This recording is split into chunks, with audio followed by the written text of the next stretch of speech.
All right, moving right along. My gosh, 25 minutes into this podcast already. I'm sorry, people. I ramble a lot. I haven't even talked about the Houston Astros yet. Am I going to have enough time to talk Bears and Bulls? I mean, maybe I could leave off the Bears on this podcast, guys. What do you think? Because they make me sad. Anyway, let's dive into this MLB news. The Houston Astros are doing stuff and things on the hot stove, man. It's cooking. Major League Baseball season is in full swing here in the offseason as the winter meetings are approaching. And the Astros are wasting little time in building their roster for 2017. I got to tell you what. First, they trade a couple prospect pitching arms to the Yankees for Brian McCann, and then they go out and sign Josh Reddick, free agent left-handed outfield bat, 4 years, $52 million. That's pretty solid. 2 solid moves in the same day. I like that. I like that a lot for the Houston Astros, but I want to look at the Yankees real quick. Not going to really get too much in depth in what they got in return, but it's weird seeing the Yankees trading off veteran players, right, for prospects in return.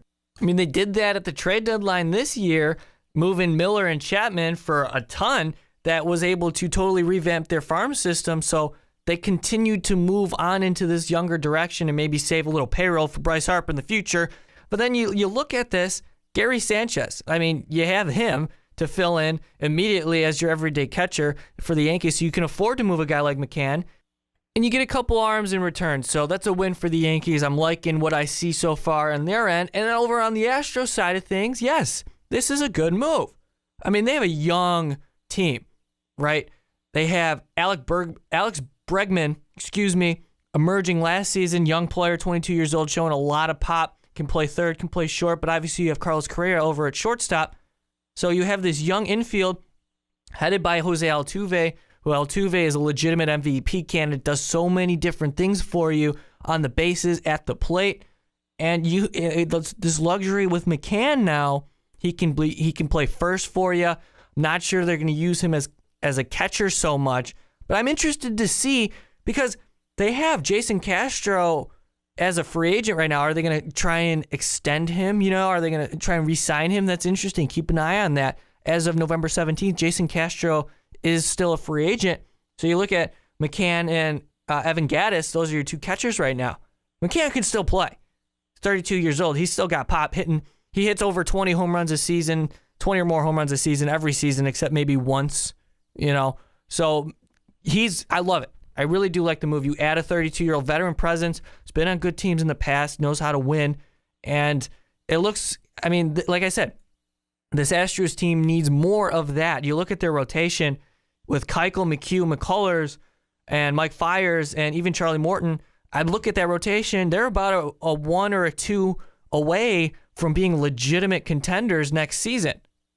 And you add in the fact that they signed Josh Reddick, and that totally makes that outfield legitimate. I look across the board and I say, wow, on paper, they have value. So I love Major League Baseball, offseason, hot stove, winter meetings. Winter meetings is when it really heats up, guys. Like really, really gets going. You have all these different conversations, rumors flying around over, 4-day span or so. It's just so much fun to be on the outside looking in, just refreshing Twitter every single second of the day, like all day.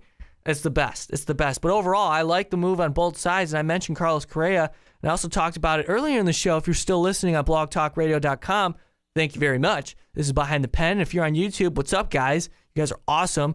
But I mentioned earlier in the show that Carlos Correa is among one of the more best young players in the game today. And literally, he could do it all. He can do it all on the field. And he's only 22 himself. He finished 2016 with 20 home runs and an 811 OPS with 96 RBI. I mean, this guy, he's got mad power, great defensive shortstop. And then you add in Alex Bregman, 22 years old as well. And in 201 at-bats this year, hits 264, 313, shows a little bit of power, 8 home runs. They got something here in Houston, guys. And you know what? If it's interesting, that's why, to me, this young filled roster, they took a similar route to what the Cubs did. The Cubs just really landed on, I guess how you can call it luck in some sorts, because if you look at the Cubs situation, Joe Madden pretty much fell into their laps, right? And they were able to finagle Houston, but that's just great management. Not Houston, Oakland, for Addison Russell and players like that. But Houston took a similar approach in which they were very bad for consecutive seasons, banked on high draft picks, and developed this young farm system from the ground up to make your major league club credible. Now they're in a position where, okay, they have their pieces where they know who's good and who's expendable. Are they going to go out and get a Chris Sale? That'll totally change the game for the Houston Astros.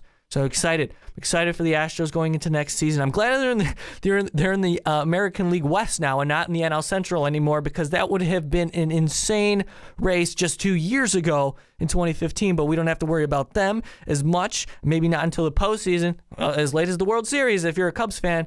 But the Astros, legitimate players in the market this whole hot stove season. Can't wait.